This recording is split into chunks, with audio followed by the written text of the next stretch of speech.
So if there's anything that, for those that don't join or join late, they can always pick up the recording after.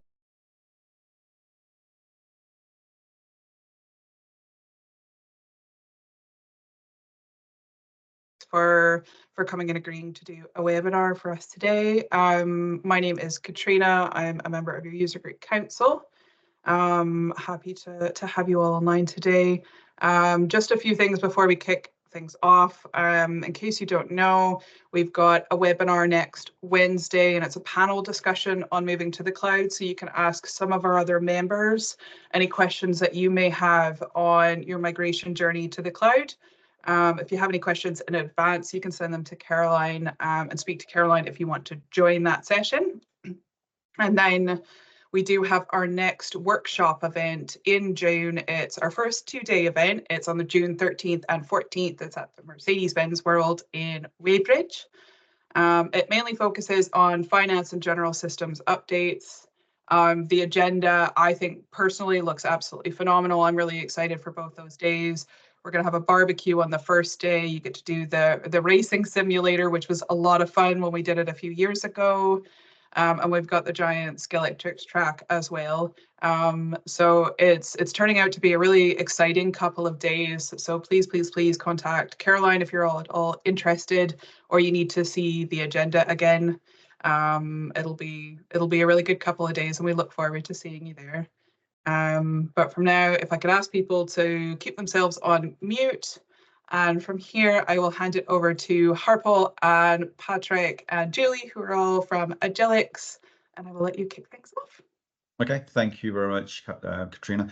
So yeah, there's 122 people in the room. So that's, again, it's probably one of the biggest web forums we've done for quite a while. So this is obviously a very topical topic. So we will make sure that we don't disappoint you. So yeah, so from Agilyx, as you said, you've got myself, Patrick and Julie.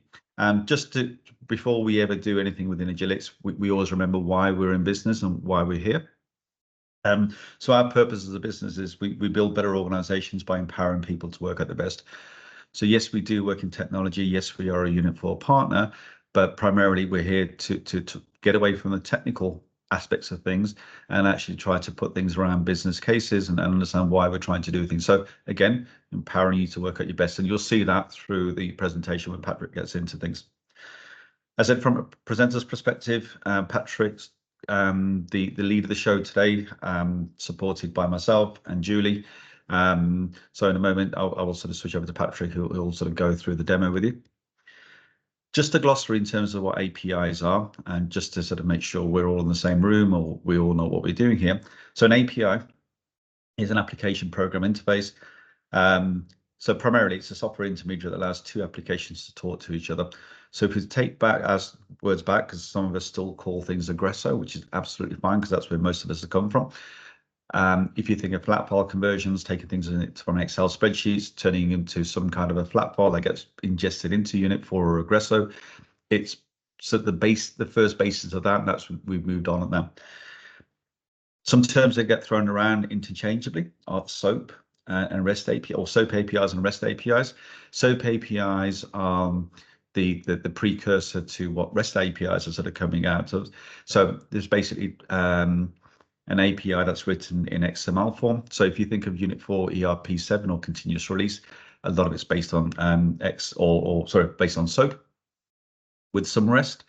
And REST is, again, representational state transfer. So it encodes more than just XML. It can do JSON and HTTP as well. So it's just moving things up the sort of value chain.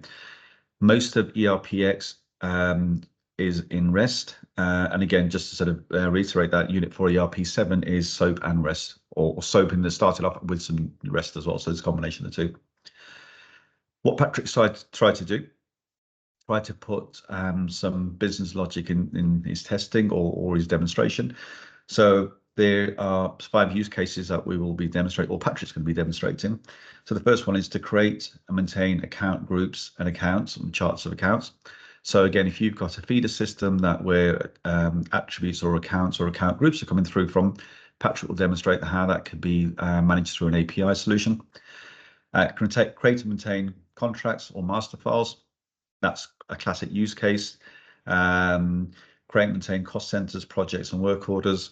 Again, classic use case in any sort of integration environment.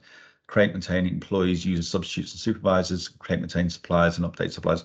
So again, we're not going to be able to replicate every system during the demonstration, but if you sort of put some logic around this, if you've got a CRM solution, student record system, revenue breaks, the billing solution, adult social care solution, all the solutions that will normally work with Unit4.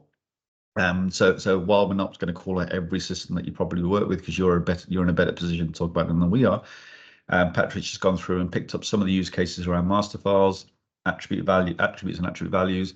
And the big one, actually, I think, is actually creating, maintaining employees. So if you think of your, if you've got any kind of, I'm trying to think of the right word here, but user maintenance systems or sort of maintaining users or keeping users maintained or keeping users synced. We're going to go through some of those use cases as well using APIs. Just some housekeeping. Please place all your questions in the chat box. I'll do my best to sort of group questions together and ask Patrick those during sort of intervening moments. And you will be emailed a copy of the recording from this webinar. So I'll hand over to Patrick to go through the API demonstration. Thanks, Harpo. Yeah, so you stole my thunder there to telling us all that stuff. I was about to tell that, but hey, nevertheless. So yeah, APIs, what are they for and how can we use them and stuff like that? So Unit4 is obviously pushing hard on APIs because obviously that's the future. Every other modern system that you look at or develop for has APIs. That's where most developers or whatever will go to. So I'll share my screen. I'll kind of take you through what I've done. So effectively, I've built a Postman. So Postman is it's a tool that you can get for free. You can download it and interact with it, and that's fine. Or you can. They do a paid service as well. I'm not advertising that, but it has a free version as well for it. So I'll share my screen just so you can see it. That one there, that should be the one. So you should see my screen if you just let us know if you can see it. Yeah, yep, I can see Patrick. Yep. Brilliant. So what I'm basically doing, so I'm using ERPx. So that doesn't mean we're trying to sell you ERPx or anything like that. That's not the case. We're using ERPx just because to show you the breadth of APIs it has. So if I just click on this little Swagger UI, so this is Unit4 will have the CR implementation. So that would be the one where you went to the cloud. It will have a lot of these APIs in it, but it won't have them all. And that's just the nature of the beast. ERP is the future, and ERPCR is the kind of, it's the older version of what ERPx is. And you can see here, there's a lot of new interesting APIs within this this ERPx setup. So I'm going to go over some of them. I won't go over them all. It's just kind of give you an idea and a feel for what it is. So yeah, so I've just got the ERPx up here so we can go in and look at some of the records I create. So if I minimize this and I bring up this, so whoa, what's this? This is Postman. So again, it's one of these things that I'm sure there's people on the call that know what Postman is and it's used Postman stuff like that. You can go to Postman, I think it's Postman or getpostman.com or something like that and download it and use it effectively. But what I've done is I've went to ERPx and I've looked at what the APIs are and I've went and grouped them together and pulled some information just to make sure it was working for this demonstration. So you see all these get calls. So what's a get call? A get call is that you run in a browser. So you're selecting data from the database. So you basically say, I want to get all these attributes. You basically just say, get me all these attributes, but it'd be done in a programmable way. So it's a system that's getting the information to go and check something else. So it's not particularly hard, these things. So well, I'll close these down. So the get is you selecting data. The post is you inserting data back into Agilyx or into anywhere. The patch is update. So this is like your CRUD. So when you do your menu access, it's like CRUD. So get is create, get is read, post is create, patch is update, and then there's delete, which doesn't really delete much out. I think when you do the expenses, do stuff with expenses, it will delete the physical record out. But if you've done a delete a supplier, it basically just changes the status of the supplier to a different status. It doesn't delete any records or anything like that. Then there's a put command as well. That's more a kind of update insert type function as well. So yeah, we have one or two of them in our calls we're going to show. So because I'm using ERPx, we have to use what's called a token. So we use a bearer token. So if I open this one here, so we've got this little kind of bearer token which points to Unit4's ERPx. So you can see the identify, connect, and token. That's me kind of talking to it and saying, give me a token because I need it for the rest of the demonstration. If you're using ERPx or ERP7 or ERP, whatever it is, you may use like the Agilyx setup. So it might be username and name. All these stuff is all valid. It's not as if that goes away or anything. But obviously you've got Unit4 Cloud. They'll try and get you onto the identity services, or the IDS, I believe it's called. So that just means it's a wee bit more secure. It's a wee bit more active. When that happens, the token only lasts for a certain amount of time. And whenever you call these tokens back, it tells you how long it lasts for. So, and again, it's only supposed to be to one system to insert into another system or query as something back. It's not meant to be there for an extended period of time. It's meant to just go and get the data, then close the connection.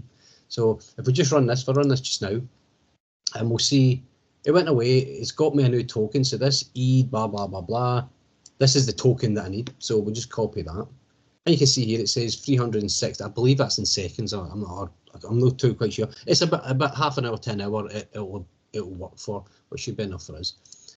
So if I go into my ERPx, I look at my variables. This is just how Postman works. I set this up as a variable because I wanted to just update it once and it would apply to everything. So it just makes sense to do this. So tab out of that and save that. And there we go. So that's that done. So that's saved. Oh, jumped a bit ahead there. So yeah, once that's done, that's all it needs to be done. That you don't need to store that. Every time you connect to the APIs, you ask for a new token. So give me a token and let me go and process something else.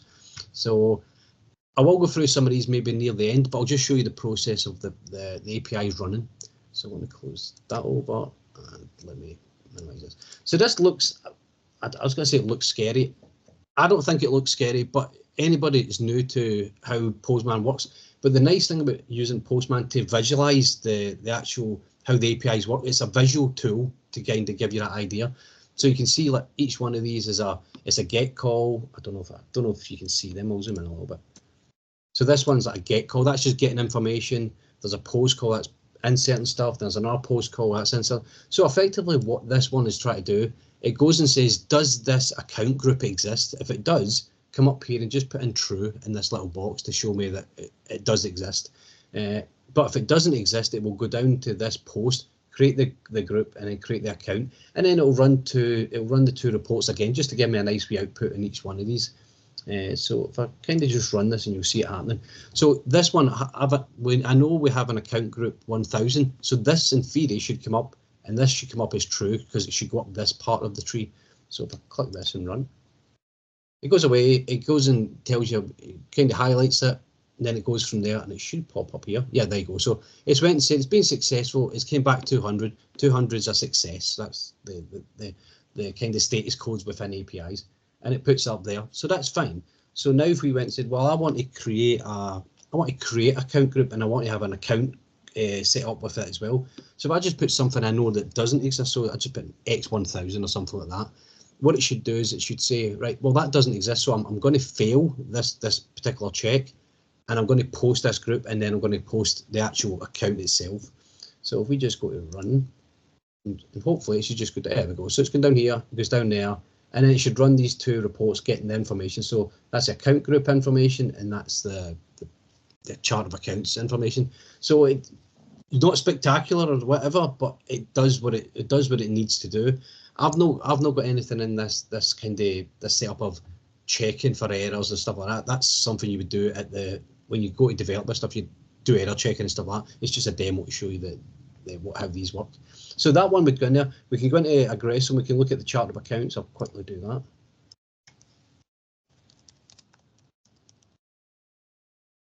There we go, and then we should have one in here, X1000. And there we go. So we have an account code. It's there. It's obviously I've just flagged it as being e-invoicing. So that one should be in the system. It should be able to be used.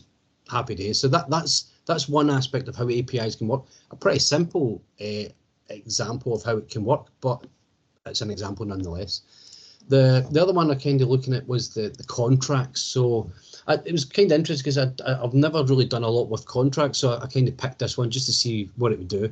In this case as well, it goes and checks to see if the contract exists. If it doesn't exist, it will go and create it. So I'll run this one. We can see the difference here. So you can see here like this here. I did have labels on here, but they must have disappeared. So this is the actual contract number, and this is the supplier that the contract is for. So it's just to show that difference. I believe this one should come up to this part up here again, because I believe the contract 1000 exists. Yeah. So it's true, and that's just a little. This is me writing code within Postman to work out what it is. So it's fine. So if I just go in here and say, right, well, let me do 1001. Let's say I'll start. Oh God, I don't know why I do that. Ah, damn it! Deleted off string. That's not good, is it? There we go. String. There we go. And we want that to be contract. And there we go. That is as simple as that. Just some gets deleted, you just add it back in. It's no problem. So if we just come in and say 1001, let's say that should be a contract. That shouldn't be a contract, but we'll create it. So now if we just say, right, run this, and hopefully it should come down. Yeah, it comes down to this part, and this will give us the API output. So this is normally the stuff that you don't see. This is what the developer or whoever's doing it would see this in the back end in the code and go and change this stuff. So now if that one would go in, so you can see 1001, again, we can go into Agilyx and just see if that actual contract has been set up. Contracts, there we go, just type in 1001. And there we go, yeah, so Patrick's example, very creative name. And there you go, it's got all the information, it's got the address, it's got the relations. Again, obviously some of these relations I've hard coded in so it can just create these on the fly, but well, it doesn't have any relations. But some of the values, like the value for the amount, I hard coded them in. But again, you can imagine this coming from a third party system would be dynamic at each time it does it. And you set it up and then the line items and stuff like that. So yeah, so that's how that one works. So now, this is one of the ones when I was showing Harp, we kind of like the idea of this one. This looks again, it looks a lot complicated than it actually is. When you break it down, it's not complicated at all. So if we look for, we have here a cost center. So the cost center, I've developed this one to be the cost center is the driver of creating this. It doesn't need to be cost center, it could be a new project. I've just basically said it's to show you how each API can be linked together. And then you can say, well, if it's a new cost center, I want a new project and I want 5 new work orders associated with it. So that can be set up this way. So if we just run this just now, you can see I've got a default project manager and a default customer just to show. But if I run this on this cost center 1000, that cost center should exist within the system. So it should come up to this part and say true, just to show you. Just take its time. There we go. There we go. So it's true. It already exists in the system. That's brilliant. So now if I come in and say, well, let's make this 1001. Again, I don't believe there's anything like that in the system, but let's have a go at it. Click this. And there we go. So it goes to, it says, I'm going to create the cost center value, which is the cost center. I'm going to create the project. And then at that part, it comes into this wee route here. So you can see like these little I don't know what they're called. They're called something. I don't know the technical term for them, but it's something that these are called. You can see like whenever you see this, it's taking information from this previous call. So when I've said go and create the cost center, this basically says, well, I'll take the attribute from the cost center and pass it to the next one. So it does that straight away. And then it's the same thing. It goes into this one. This is just a list. It loops over this list, was it 5 times? And it creates, each time it loops over it, it goes and creates a new work order. So every time it does it, a new work order is created. You can see in here that the body, zoom in a little bit so you can see a bit better. Yeah, so you can see here the cost center, that came from that came from the project. When the project was created, the actual returns information said, here's all the information for this project I've created. And within that will be the cost center, and that's in the body of it. And then you can go to the project manager, and then you go to the customer ID as well, and then you go to the project ID because you need that for the work orders effectively. So yeah, this just basically loops over it, and it's created all these orders. One thing I'd say as well, when you come into Postman, This is each individual one of these. This is the work order getting created, because it can't do, now you can't do 5 work orders at the same time. It would have to be individual calls, but that's what Postman is doing. It's just mimicking what we're actually doing in the system. But yeah, so minimize that. And again, I'll quickly jump into the project. So we don't know the project from anything from here. We can't, now we don't know the name or anything like that from it. So if we just go in and have a quick look in here, we should be able to find it. So projects.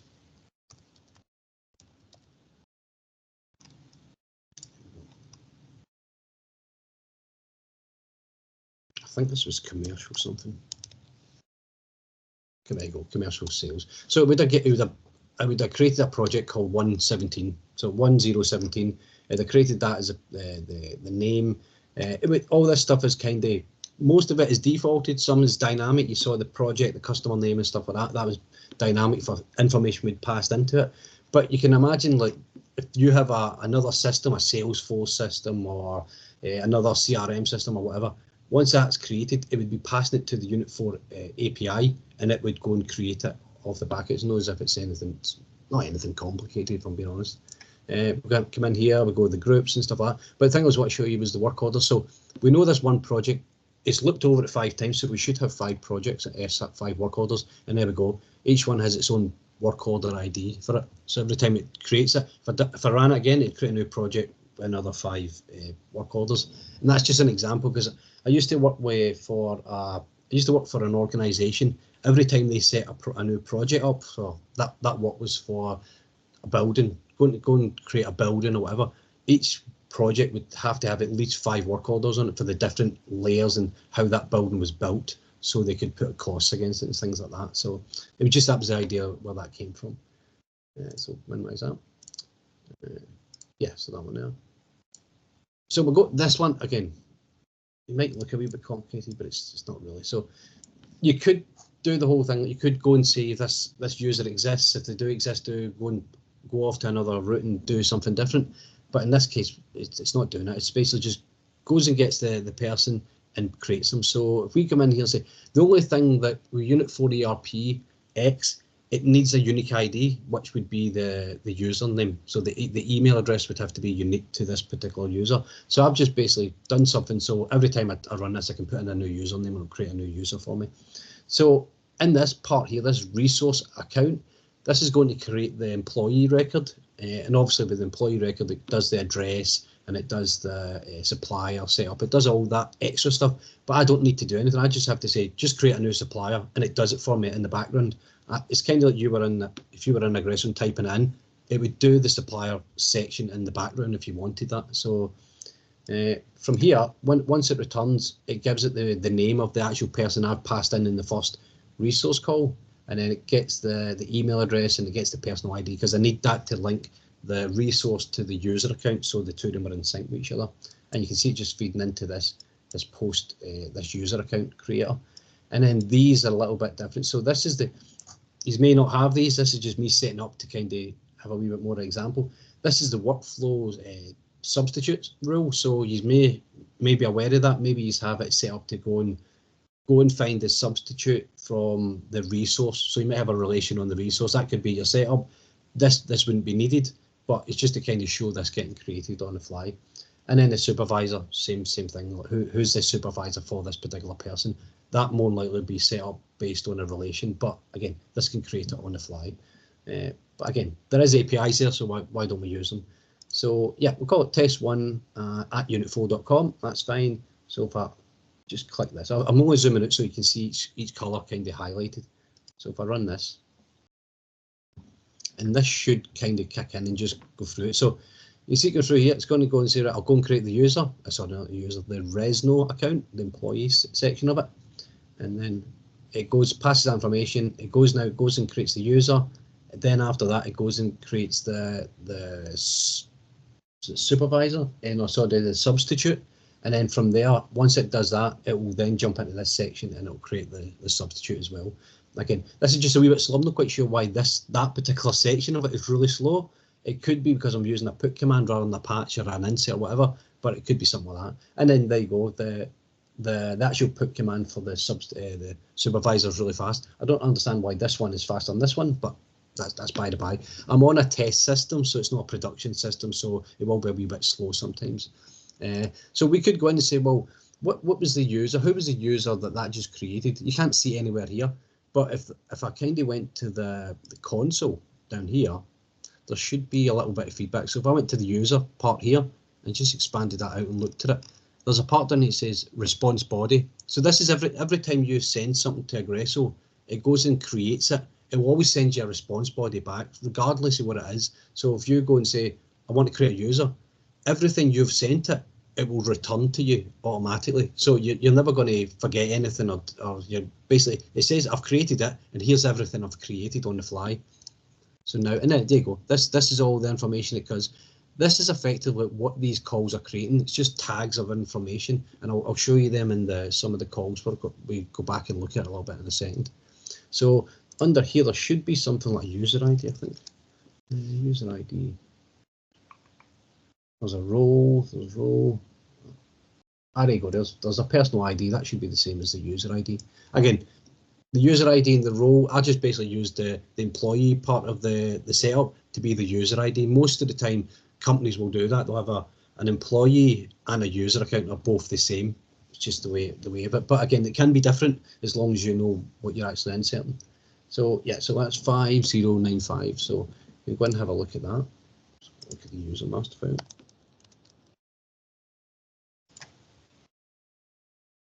So is it 5095, I believe. Oh, it's a little bit too long.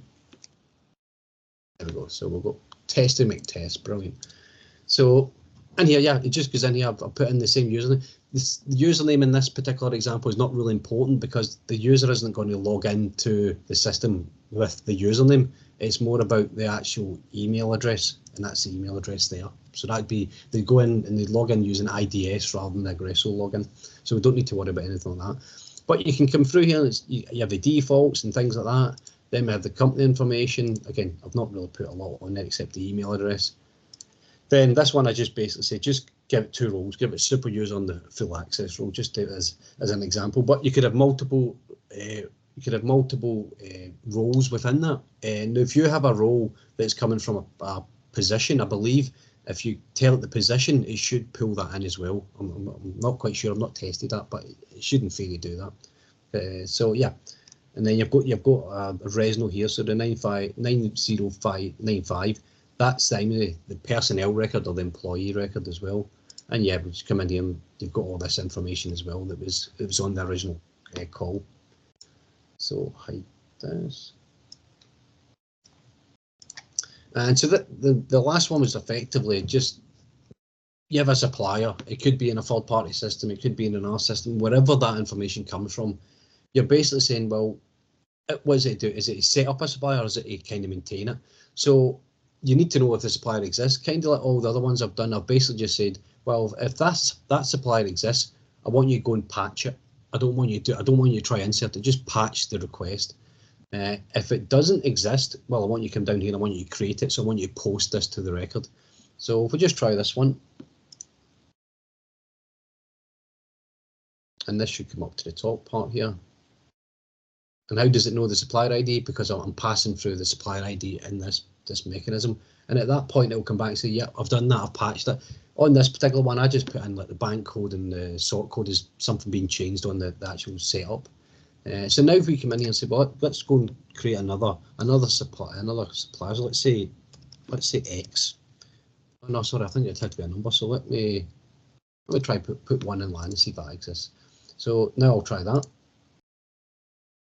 And there we go, it comes down to the post thing. And this is just an accept.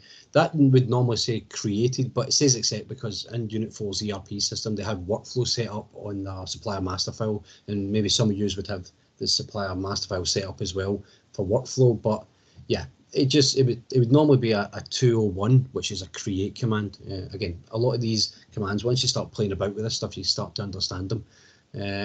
So that's where it goes from kind of demoing that process running. If you want, I can go through and maybe talk about the APIs and talk about what some of these actually do. So I'll show you this one. So this is me just going and well, maybe not the get commands. These are basically just I pass information and it gives me information back. So if I just run this, it should just give me, oh, there we go, it's not there. So is it P1? That's because something is set up. It's because I'm in here. And if I put this back to, there we go, it says here. If I just put that back to 1000, that's my parameters. And I just run this again. Yeah, so what that was is, because I was doing it in the flows, they're called flows within Postman world. Because I was doing it there, it was basically updating that parameter all the time, but I've just set it back to what it was originally.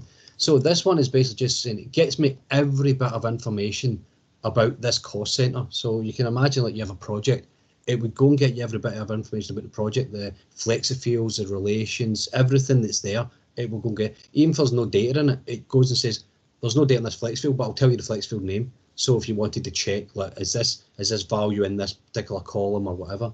So again, you can see here, I'm assuming a lot of people, you're looking at this and it says, it kind of feels familiar because the naming of information. So you've got your attribute values, your descriptions and stuff like that. It kind of is self-explanatory. There is a few names in the APIs that maybe Unit4 have changed, but they kind of still make sense. So, and again, the way they've wrote them as well. So this writing is kind of now goes uppercase, lowercase. This is called camel case writing. It's just the way developers and ways to be. Everybody seems to be developing stuff these days. It just means it starts with a lowercase, then it goes to uppercase for every different letter, but it's all concatenated together. But yeah, so you get all this address and stuff like that. I can show you if I can go on something like, maybe I'll try a supplier one before I go to the post commands. And yeah, so let's see what this one. So 301, that should be fine. I run this. This is just supply master file. You saw how fast it came back there. It's pretty fast in general. It goes back. You got the bank details there, company ID and stuff like that. You got all the invoice information. You got the payment information, the contact points. This is a wee bit weird because you have to tell it what the contact point is and the sort code. So this is the sort code within the database table, but it's not actually the sort code. It's actually Unit4 API call it a sort order rather than a sequence number. Sorry. So it's just one of those things. And here, this is the custom fields. So this is the flexi field information. So this is everything that's in the flex fields. You can see here, there's no data within these flex fields because there's got the two little square brackets. It doesn't have any information. And then you can see here, this credit check has got something different. It's saying, yeah, I've got information within these. And there's relations and then anything it needs to go and check. And you can see this one, it says, yeah, it's waiting approval and stuff like that. So that's fine. So I'll quickly move on to the post commands. So again, we've got our cost center posting. This is effectively what the APIs are doing in the background. So if you speak to someone about APIs, at least you know that, I know it's got a description and stuff like that. So when it goes to go and create it, you don't have to give the API everything that the get command has. You only have to give it a certain amount of information. So you can see here, I'm only giving it cost center and telling it relevant information. I'm giving it two relations. There's more relations on that in the system. I'm just saying these are two relations that I want you to go and populate for me. If there is a mandatory relation and you're not providing it, the API will come back and say, hey, this is mandatory, you have to give me it. So that's where you have a tool like this. You just go and test these sort of things. And then I've got a work order one here as well. So again, you can see all these wee squiggly brackets. These are just referring back to parameters I've set up in the background, just so it would dynamically go through stuff like that. But yeah, a lot of this stuff is, again, because I've been using it, it's quite self-explanatory to me. I think that's the word I'm looking for. But again, if it's not to you, I would recommend getting a hold of this tool if you're interested in this sort of and want to understand the APIs, because it is pretty easy. If I'm being honest, it is pretty easy to understand it. And if you have a third-party developer, like maybe Agilyx or some other partner, come in and say, right, we're going to create new projects for you, give us the API. Well, the first thing they'll do is they'll go into the Swagger URL. They'll basically get the API for the projects, and they'll use a tool like Postman, and they'll start to develop that way before they write any piece of code or anything like that. So again, I think even with developers, when they're doing stuff like extension kit, they would still use Postman as well. They would go and just get it to give it some readable information. because I think when you go to the Swagger in here, this will take a wee while to kind of load up. It's not the fastest in the world, but when you click on that, it gives you the same commands. I just know what command I'm looking for, so I've went and I've took the URL and I've put it into Postman. But a lot of this stuff would be, Swagger's great, but it's just not. It's not how you develop stuff. You kind of look for that nice external tool. So you can see in here that this, you have this post. This is all the I think these are called verbs. This is all the verbs that APIs use. But yeah, I kind of go back here. Yeah, but a lot of this stuff is just the same. The differences between patch and put, I think there's quite, a lot of them are quite, there's not really much difference. The patch one would be an update to the system. A put would kind of be an update if it's not there, it would insert stuff. So I don't see them as really being that much different. If there is a put command, I'd possibly use that more than a patch command. The delete one is basically, I didn't really do any deletes because it doesn't delete anything. It just changes a sequence, not a sequence number, the status of something. A supplier changes it from N to, let's say, T or something like that. It just changes that status.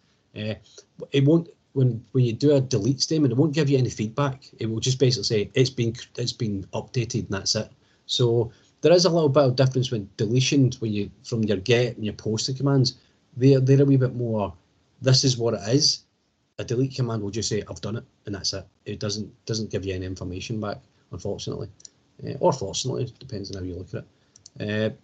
But yeah, I think, if I'm being honest, I think that's the most of what I was wanting to show. If anybody's got any questions or anything, I'm hoping you've got questions. No, thank you, Patrick. There's been a number of questions, so I'll read them out and get you to answer them. If what I say doesn't make sense, we might sort of ask people to come off mute. So Ashik Patel asked, ERP7 currently has version 1 and 2. Does this change for ERP7 CR and ERPx? No, it'd be, they should, in theory, it should be that this is the way Unit4 have explained this to us. So you have a version 1 and version 2, and if they go to version, now if you develop something in version 1, that's fine, but if Unit4 fix something, they should really be creating another version 2 of that. I know in some cases where the ERP versions, now ERP7 and stuff like that, they've not done that. I don't know if that's where the change that they've done, they didn't feel it's a big enough change to go and create a new version of it, but there shouldn't be anything like that. So if I go in here, so you can see here, there is still versions in here. Yeah, different versions and stuff like that. So that would be the next time they come out, they might have a version 4, a version 5, a version 6. Right. It's kind of, if you think about it like Salesforce way, Salesforce have, I think they're up to like 60, version 60 of their APIs in general. So it's just so if you have an integration, it's on version 2, Unit4 don't want to break that integration, but they might have extra functions in the later versions that you may want to take advantage of. So you may need to develop for that new API. So that's just the way that kind of works in general. Okay, perfect. Question from Jamie Dunford. Is bearer token only in ERPx?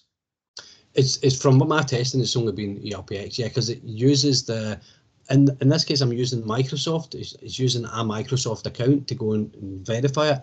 And because Unit4 is a Microsoft solution, effectively, because they're on the cloud with them now, I think that'd be their primarily way of doing it. But yeah, bearer token, I believe I heard, don't quote me on this, I believe I've heard that you can use other ways of doing it, but I've never seen it getting used. It's usually the bearer tokens that I've seen people using. Okay, thank you. Question from Catherine. How do you tell who updated the API? I think is what she means. Do you have each person with a separate API user? Is this kind of, so if a user went out, so in, I think that's what she means, the user, yeah, who updates the API. So in the ERP world, it's not really used to set up the user. It's sorry, the ERPx world, it's not really used to set up the user account. It's Unit4 that do that. So you can see when I'm calling this API, I'm calling it with the user account James, but it's not actually James that does the updating of the record. It's an API user. So if I come into here, we should see, there you go. So we can see it updated by API user. So there is no, it doesn't see there's a difference. So my user that kind of sets up to go and update something, it then translates it to say James equals API user. Right. So you'd never see James's name on it anywhere. It'd be translated into this API user. From our audit, that will cause a problem. It could do, yeah. Again, don't get me wrong, Unit4 could change that for your particular need case, but it's just the way they've set it up for me. So my user account translates into somebody else. But yeah, it could be an audit requirement because amendment of suppliers and stuff like that could be an issue. Okay. Good question from Catherine. So is there any way to prevent information be given in a GET where it's linked to a standard API call?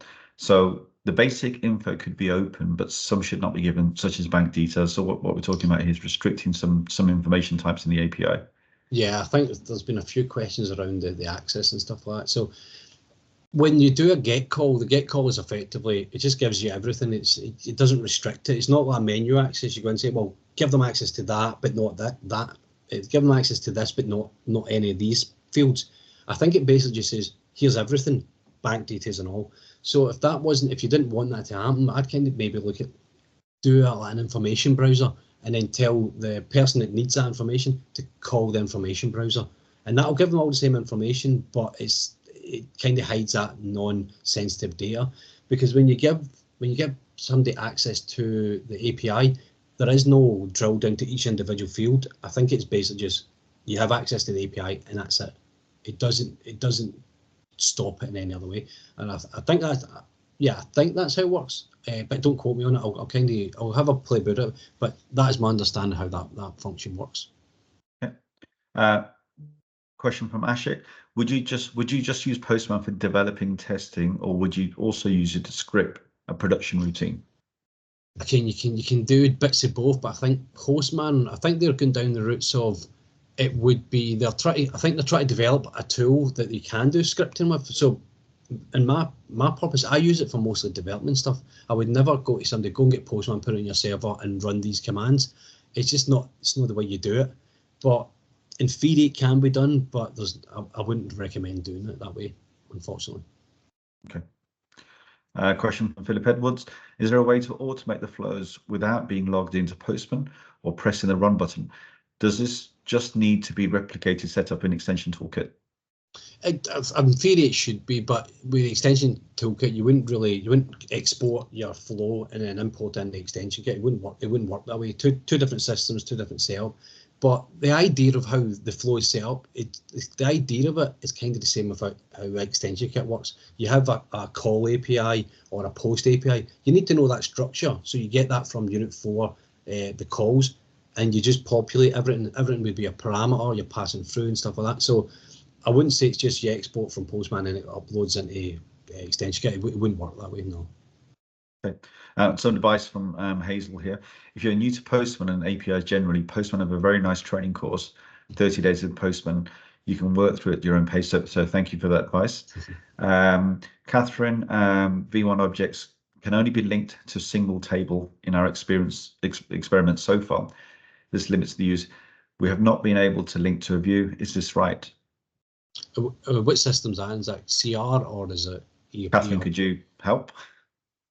So what we've done to limit the information is to create a custom user object and put the API against that, but it just doesn't work with views. We've only been able to do it with single tables.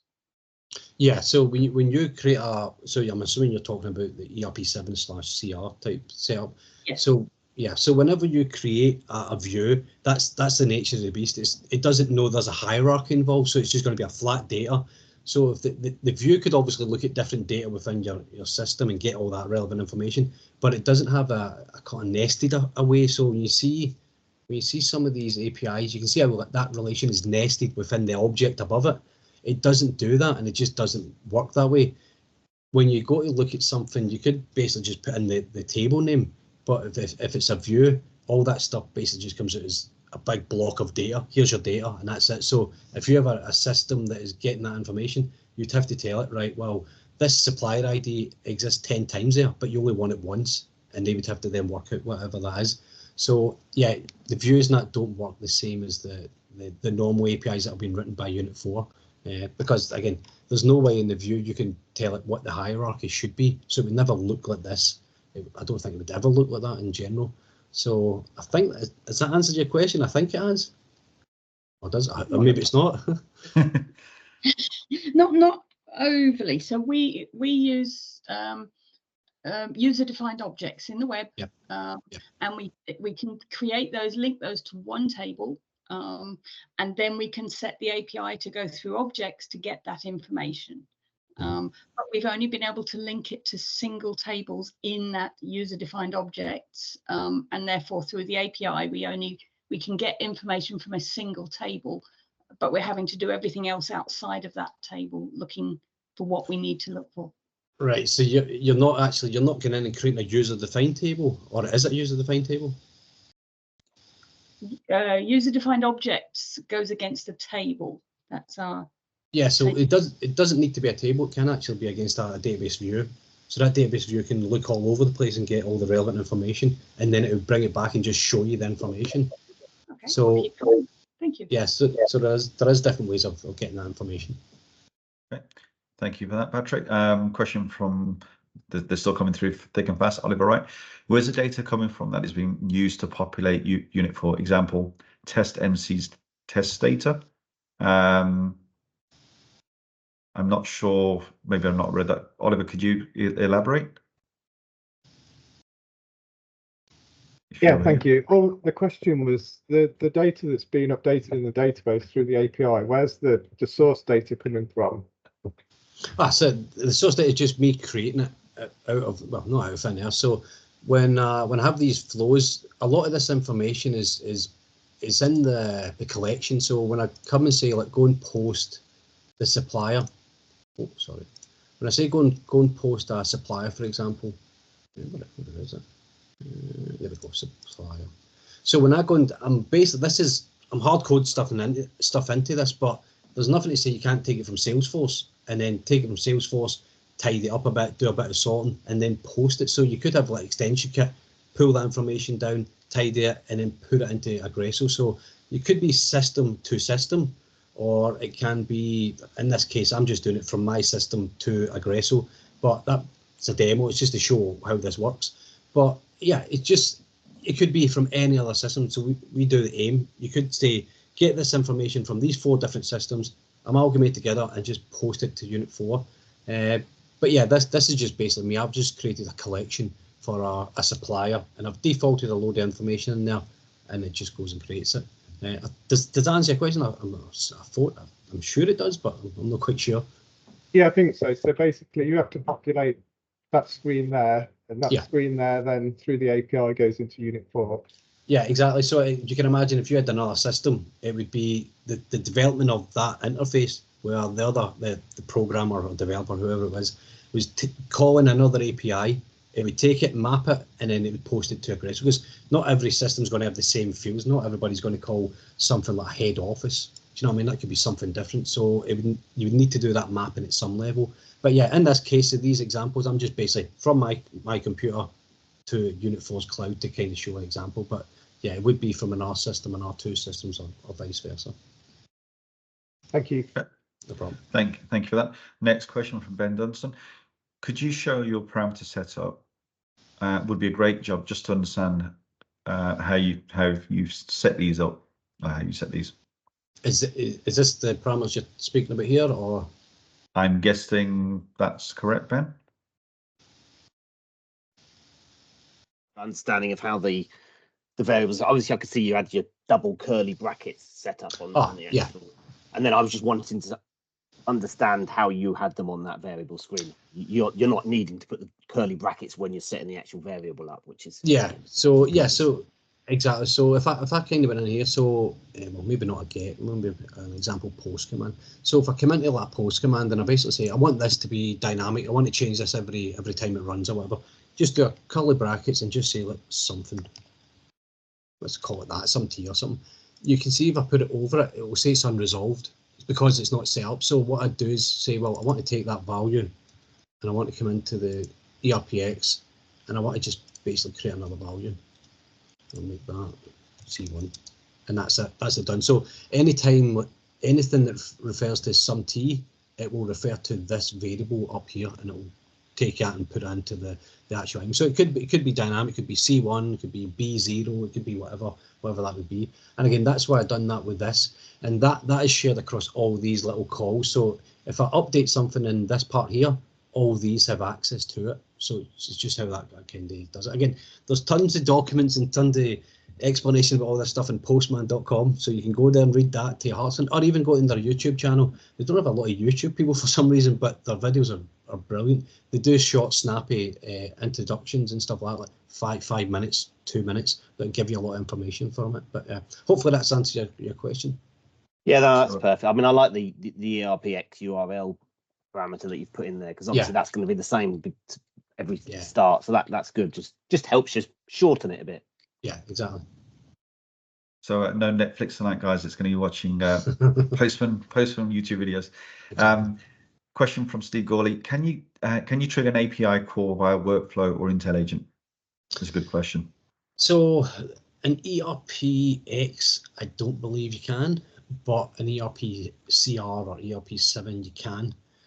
Again, I don't know. That's a wider discussion for Unit 4, where ERPx, where it falls into it. I don't believe you can do anything like, you can't go and create a supplier from using the APIs in ERPx, I don't believe, because I don't believe that screen is there set up for it. It could be in a later version of it, I'm not quite sure.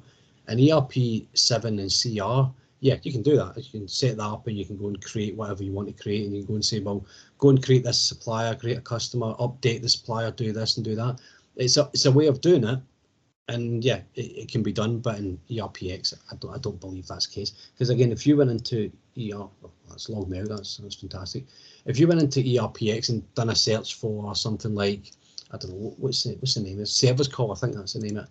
So service call in ERPx, I don't even think it brings anything back. It kind of says, I don't know what you're talking about. So I don't think it's available in ERPx, but in ERP7, yeah, you can do it in that version. I think maybe ERP, later versions of ERP6, you can maybe do it. I'm not quite sure. Okay, perfect.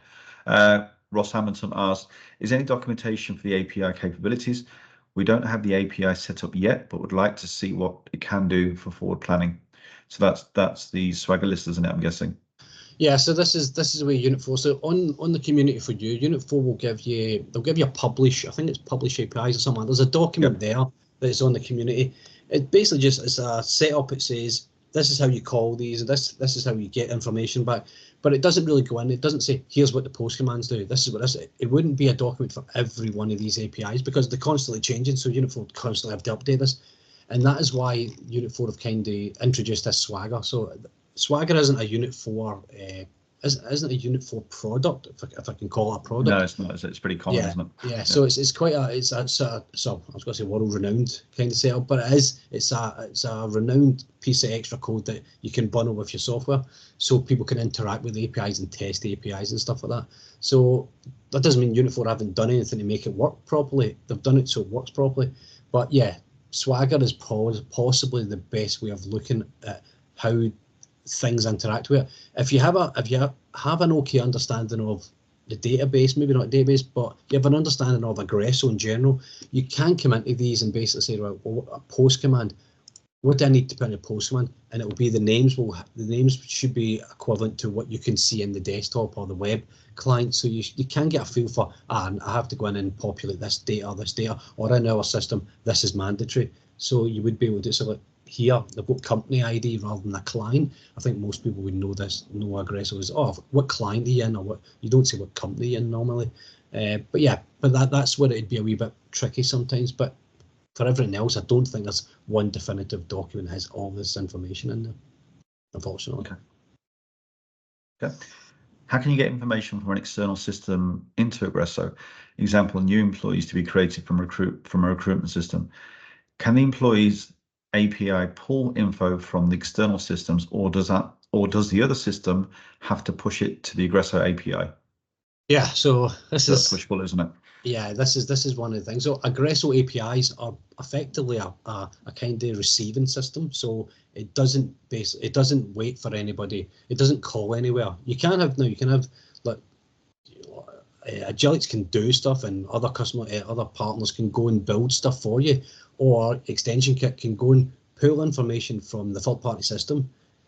Now, make it look all nice and tidy, and then push it to Aggresso. That's the power of Extension Kit. We also have something ourselves that does something similar. It wouldn't kind of, you can't trigger any. You can't have a scheduled job to say, go and trigger this API, it just basically won't work. It would just say, I'm only here to receive stuff. I'm not here to pull stuff. It's not kind of built that way, unfortunately. Yeah, it's a slave system, isn't it? So if you think of, if you go back a couple of stages when flat files, people are still using flat files, it waits for things to happen as opposed to go and grab information. Yeah, okay. Exactly. Can an API feed, sorry, question from David Swan. Can an API feed information back to another system? We currently use web services to take a request from a Microsoft Dynamics CRM system to automatically create projects and work orders and associated relations and feedback the new project, feedback the new project and new work orders to the CRM system. Would API work for that? So I'm guessing that's the API the other way around. We haven't demonstrated that, but yes, it can do, can't it? Yeah, so it's as I said earlier, any post command. So if you're getting something from an external system, you're saying post this into Aggresso. Aggresso will kind of say, that's fine. I've verified everything is okay. I've created it, I've inserted it in the database. And also here's all the information I've created. So it'll give you that information back. So if I went down here, so if I went and said, well, maybe use a supplier as an example. So if I went here, this is me, this is what I've done a call earlier. So I've basically said, go and create this supplier, and it went and done it. This is the information it gives me back. So it doesn't matter if everything's correct and it's done it and it's inserted in the database, all this information will come back to your developer or anybody in-house. So you can basically say, all right, that's been done. It will also have a 202 or a 201. A 202 is it goes into workflow type thing, but a 201 would be is created. So you could basically say on the status code, if it's a 201, that's fine. Go and move on to the next process. But you can actually, it will give it all that information back. So whatever you send it, it will also send it back to you. So in theory, you could basically say, well, here's an employee, go and create them. You don't know what the employee number is going to be because it's a new number within Aggresso. But when it calls it back, I'm saying that, I believe I have an employee one here. There's one here.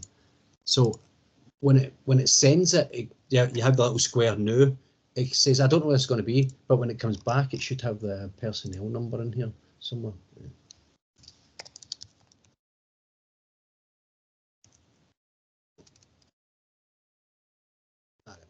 So there you go. So it will have that number in there. So if you didn't know what the number is going to be, it's going to be generated on the fly at that time. It would then take that. You could basically parse this response and put that into your third-party system or whatever that information has to be, or record it somewhere or whatever.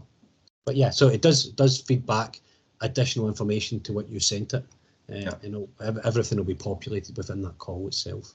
Yeah, I mean, there's a limit to what we can do in the demonstration today, but yeah, okay, it works both ways. Adam Bradbury asks, on the supplier API, it use supplier ID to establish if it has existed or not in Unit4, so that's a check. Can you use another field, example, external reference, and have automatic numbering on in Unit4? So I think what Adam's asking is, rather than checking the supplier, if the supplier ID would exist, check another reference, VAT number or external reference. It's a good question, actually. That's probably more unique, isn't it, than supplier ID? Yeah, you could do it again. If you were checking it, so I was doing a get call, so a supplier, for example. So in here, I'm basically just coming through. So this just basically, it depends on what you're looking for. So in here, I'm basically saying, this is only looking for a supplier ID. But if I wanted to go and say, does this value exist, or does this exist, or so does this exist? You could do it based on the actual, now the APIs under here. So when we go to supplier, for example, yeah, under here, it might take a wee while for this to open up, but there's a supplier, that's one supplier, so you have to know the ID for it. But other than that, there's a supplier object which you have free reign on over any field on that master file where you can pull it back. So you can say, well, is it this type of supplier, but also does it have this, and this? So it will just tell you. So there is like a supplier one there. No, maybe it's not under the supply ones, maybe it's under the objects and the other one. But the objects you can do as well. There you go, objects. So yeah, it's taking a while because it's a slower system. But yeah, this objects is massive, as a query for everything that you could possibly want. I say everything, but it has a lot of objects in there that you can query back on. Yeah, it'll take a wee while to kind of load that up, but yeah, you can do that. Yeah, No, it's a good question, isn't it? Because in a production system, this is in a production system, Adam. Yeah. Yes, you would check VAT number, bank details, postcode, a combination of those things just to make sure that supplier doesn't already exist. So Exactly. no, point taken. It was a very sort of quick sort of demo system that Patrick put together. Question from William Mason. You stated that Intel agents can be used to consume APIs within ERPCR. Can this work with external APIs or internal only? Did I say? I can't remember saying that an intelligent, because I don't believe intelligent can do anything with APIs. No, I don't think we said that. Yeah, so again, it'd be nice if you could kick off an API or do something, but it's just the nature of the job. There is no way of Agilyx getting information. It has to be a third-party system posting information. So I don't think that would be, other than some sort of, I know it becomes unless some kind of middleware or something. Yeah, exactly. Yeah, so I don't think that would work out the box type thing. Okay. There seems to be a lot more APIs in ERPx. Yeah. What critical ones are missing or broken in ERP7CR? It's a good question. That's a large question in general. It's a lot. Yeah, we've had this. This has come many times, hasn't it? Now. So again, I think my demo system, which is under my feet, it has my APIs, and this is version 13. This is a number of APIs.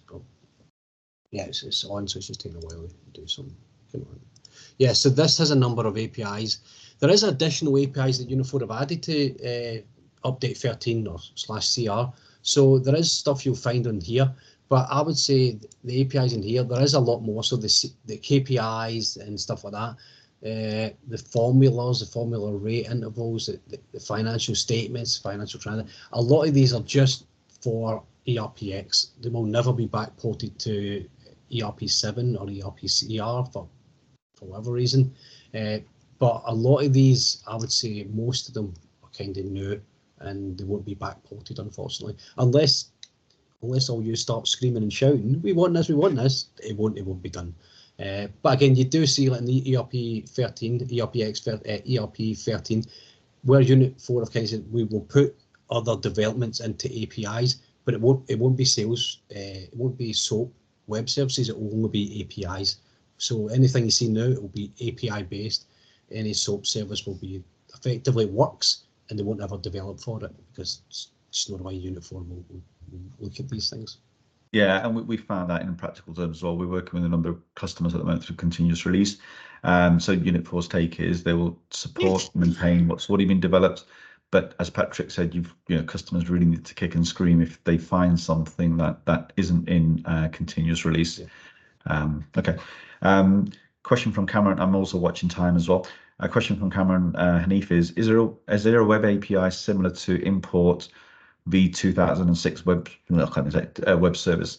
Is that the, I'm trying to think of what that web service is now? It's a generic. It's a generic one. It does purchase orders and sales orders and stuff like that. I wouldn't say there's a generic one like that. So if you look at that one, what Unit4, I understand what Unit4 have done. They've basically taken like sales orders, for example. So if we went in here and we looked at sales orders, there should be a sales order. It's the object one opened. Yeah, so there's a lot of these objects in here. So should have shut that. There you go. So there's a sales order one, there's a purchase order one, there's an income and invoice one, I think, as well. So a lot of these, what you would see in that import service would have been, for lack of a better word, cracked open and put into their own API to kind of go and do that, because you don't want to kind of just have something that goes and says, well, I need to go and create a purchase order. Well, you call a purchase order API for that purpose, or a sales order API, or an income and invoice, or even a subscription. You wouldn't do it as a batch job. You'd do it as this is a job that has to be done. And one thing I'd mentioned about these APIs, it's not like it goes and runs. There is APIs that will go and run certain batch jobs, but for the most of them, it's like instant response of information that you've sent it. So like a sales order, it would give you the sales order number back. It wouldn't go and run a job. It would just say, here you go, there's the sales order number, here's a purchase order number. But with the import service, you would have to wait for a job to run. And then if you queried it back and said, go and get me that number, it's either failed or it's passed, this gives you instant response of what you need. So if it's not going to insert in a database, this is the reason why it's not going to do it. So it just kind of say like it's split open the actual the invoice process, but in a good way. If I'm being honest, it feels more intuitive. Like, oh, I need to do sales orders, I go to the sales orders API for that sort of thing, rather than having it hidden away in some other import service. Okay. Ross Hamilton, your question, I'll come to that to the end in terms of how we can help you with more details. Stephen Leary is asking, can Aggresso push data out based on trigger events to a web listener or webhook? I think the web, it can't. I don't believe it can. Using the word "believe" strongly here, I don't believe it can push anything out. There would be, so for something like the extension kit, if it was going to do something, that's a listening thing. So when you create a new supplier, for example, you create it. The actual output of that would be, it would go and send something to, put it to the message hub or something like that. That is the kind of, that's like Aggresso pushing something out to go and kick something out to go and do something, but it would be internal to Unit4's extension kit. It would send it and the extension kit would listen for that change and it would go and do something. That's as far as you would get where it would kick off something and then kick off another job somewhere. And an example of that would be, I suppose, would be, like, I'm sure everybody saw the examples where they have a supplier, but you want a credit check done on that supplier. Yep. Well, you go in there, you do it. At that point, when you save it, it does in the background, it kind of sends a message and says, oh, there's a new supplier in here. I better go and send this to extension kit, for example. Send it to extension kit, and then they would go and check the supplier based on whatever requirement you have. It would go and do that, and it'd come back and send you something on Teams, or it would update the supplier's name or address, something crazy like that. My personal view is I think it's a wee bit too late at the point where you save it, because it's already in your database end, and it should be basically at the point in time beforehand. But again, it's another issue I've got. But yeah, so there's nothing in here that would basically say go and kick this off, but there is Message Hub in the background that you can enable, and I think Unit4 on the ERPx can kind of help you with that as well, setting that up. Perfect. But the questions keep on coming, Patrick, but I think we'll have to draw a close to it because we've only got 5 minutes left on this meeting.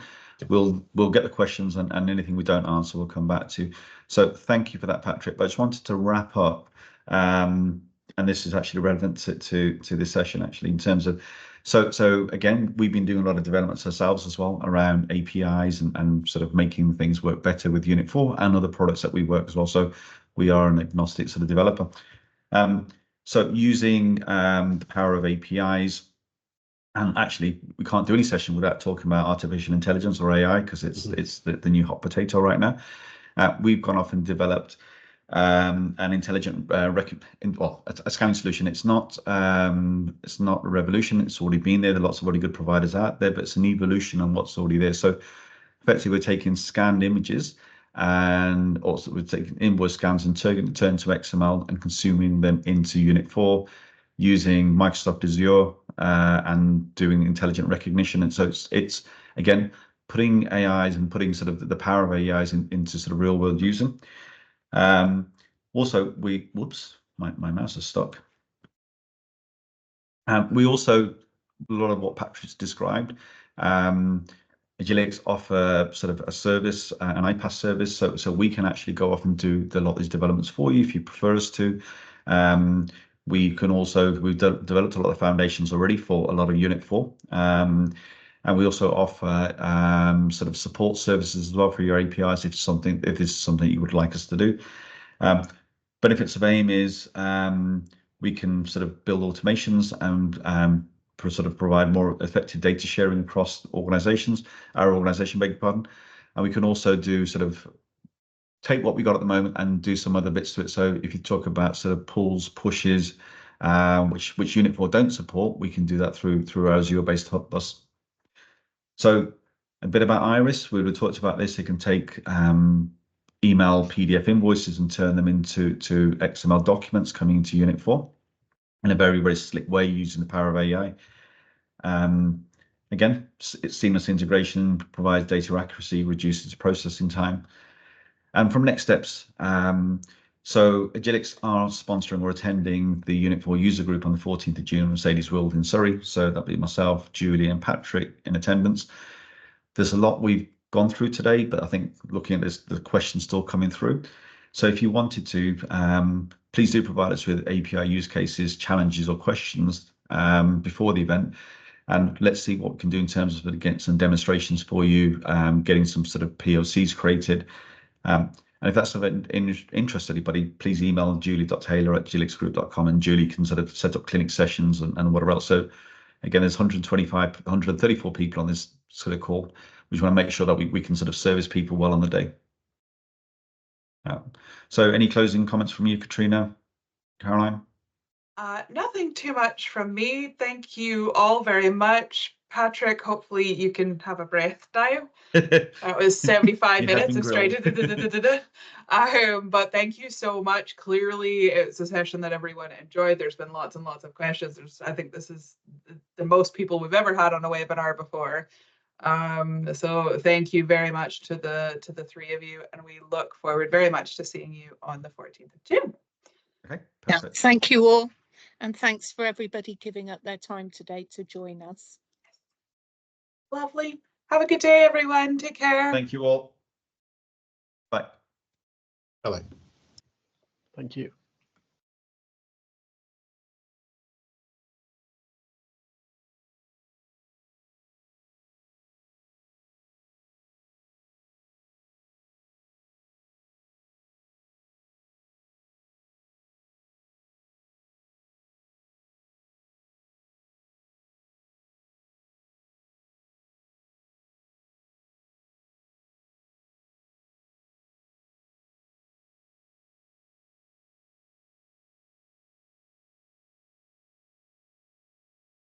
I think that's it all now.